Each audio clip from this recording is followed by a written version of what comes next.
So the idea behind this vid, it's a little more general than I guess other videos I would do, because I'm not talking about one specific player or whatever, but I think it's something to talk about nonetheless. The idea of what is a max contract really worth in today's NBA, and I guess the idea of who deserves a max according to the people and all of us on Twitter, and then who do we think front offices view as max guys, because I feel like there's a difference there, right? Because we've seen a number of dudes who I think most people would say are not max players, and I think for a lot of us, we would refer to a max guy as one of the, I don't know what the cutoff would be, one of the 20 best players in the league, 25, 15, I don't know, right? But there's various factors involved in this, so some names to be mentioned: Tobias Harris, Chris Middleton, Jamal Murray. They didn't end up being max contracts, but they were pretty close. Jaylen Brown. And I feel like with every single one of those signings, the reception was, what the hell is wrong with these guys? Why would they give that guy this money? Oh my god, this dude's agent is amazing. I feel like if that is happening every offseason, where a player who is clearly not one of the best players in the league gets a max, we should probably stop reacting that way and just realize that this is the way it is. I mean, some other players that are going to come up in this conversation soon, Gordon Hayward, Rudy Gobert, John Collins, Lauri Markkanen, and we shouldn't be shocked if Markkanen ends up with $25 million a season, or what would it be, 27 or whatever, even if he doesn't have an incredible year for the Bulls. And I think the big reason for this, we all have to remember, is someone else is always going to be willing to take on your guy, you know? And, you know, we can use Jaylen Brown as an example, because I feel like his signing there was a lot of noise when he signed that contract. It's like if the Celtics didn't give Jaylen Brown an almost max, somebody else would have, you know what I mean? So then you're weighing, okay, well, it's either you overpay for Jaylen Brown or you lose Jaylen Brown. And there's also the points of you're paying for potential. I think that's a pretty obvious one. But another thing you're paying for, granted, we didn't foresee the United States essentially being shut down besides a few places here and there, but you're also taking into account that the salary cap is going to keep on going up. So what may be at one point $27 million for Jaylen is effectively going to be less than that 3 years down the road, assuming that he gets better, which he already has, and the salary cap and the luxury tax and all of that keeps going up. And I think that all applies even if the money year by year is increasing by a couple million. I feel like we all acknowledge this, and yet we still in the moment react as if, oh my god, what is wrong with this team? Now, I think you can say that same thing for Jamal Murray.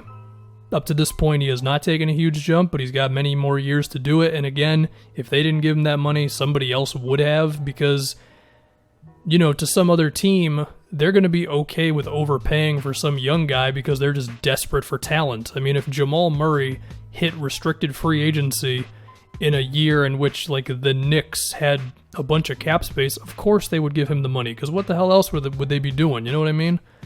And you can take that for any team that's kind of whatever. So it's not as simple as the Nuggets just being like, well, we like you, Jamal, but how about you just take less money? That's just not how it works. The other thing is we can't expect players to take less money, you know? Now, even with all this being said, there are times when guys get a lot of money, you know, like Chris Middleton, Tobias Harris. With everything I'm saying, I do still find it a little odd that Tobias Harris got the amount of money he got. I really believe, like, if Philly had rode it out, you know, and saw what Tobias could have gotten on the open market, they might not have had to pay him what they have to pay him. But I think another factor that goes into all this is the idea of taking care of your guy, you know what I mean, and your perception around the league. I mean, we've seen with the Celtics what they did for a bunch of their dudes. You know, they did it for Marcus Smart. I think it was mainly Marcus Smart, but there might have been others that I don't remember. but they would let their guy go to restricted free agency, and they just be like, all right, let's see what teams offer you, and then we'll match it depending on what it is. And if you do that enough times, I feel like it can start to create this sort of heartless vibe for your team and your front office, and that can piss off agents and players, and that can lead to you not getting some guy down the road, you know what I mean? So if that means... Now, whether this pertains to Tobias Harris, that's another question, but I can see why that happens. As far as Tobias is concerned, why did Philly give him all that money? Maybe they were just that desperate to keep him because they didn't want to look like idiots for the, trading for a whole bunch of dudes and then letting everybody go in one season, Jimmy, Tobias, and all that. So they were just like, well, we have to get something for trading away Covington and Saric, and I honestly don't remember who was traded for Tobias, but that type of thing, So again, it's the idea of, yeah, it's a max contract, or maybe it technically isn't for Tobias, but it effectively is. I mean, the dude's making a lot of money. So for Philly, it seemed Tobias was just worth more. The other idea is also, if they chose not to sign Tobias, were they going to find a better option? Potentially, I don't know. I get it, you've already got Tobias there, he wants to stay, and instead of opening up a can of worms in which you could lose everything, you might as well just commit to the money right then and there.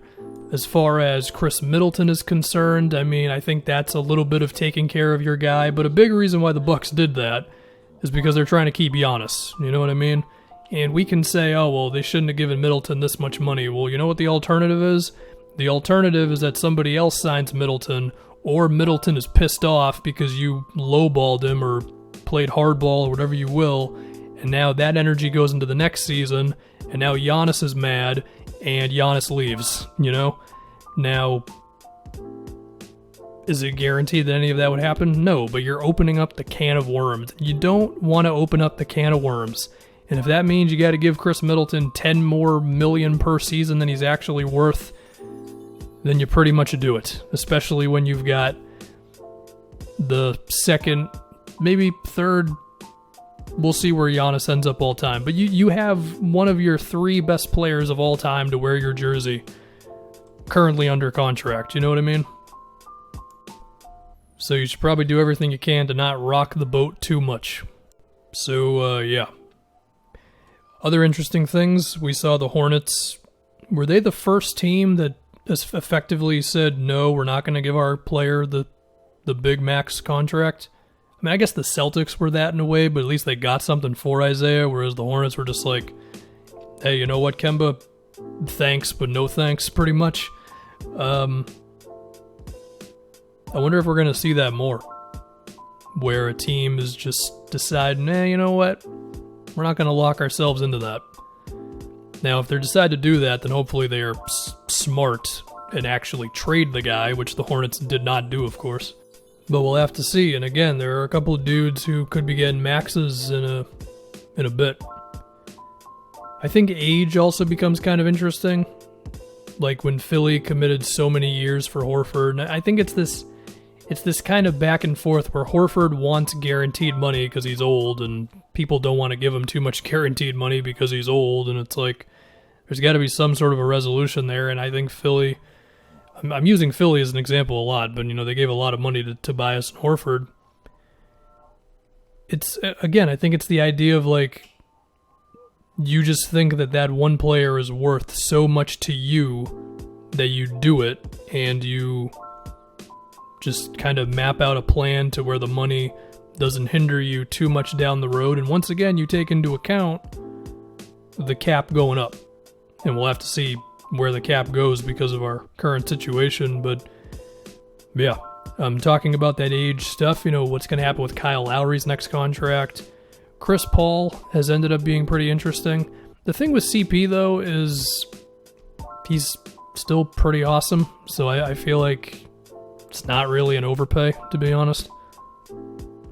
Now, while I say all this, this does not mean that there are not bad signings and there are not overpays. There definitely are.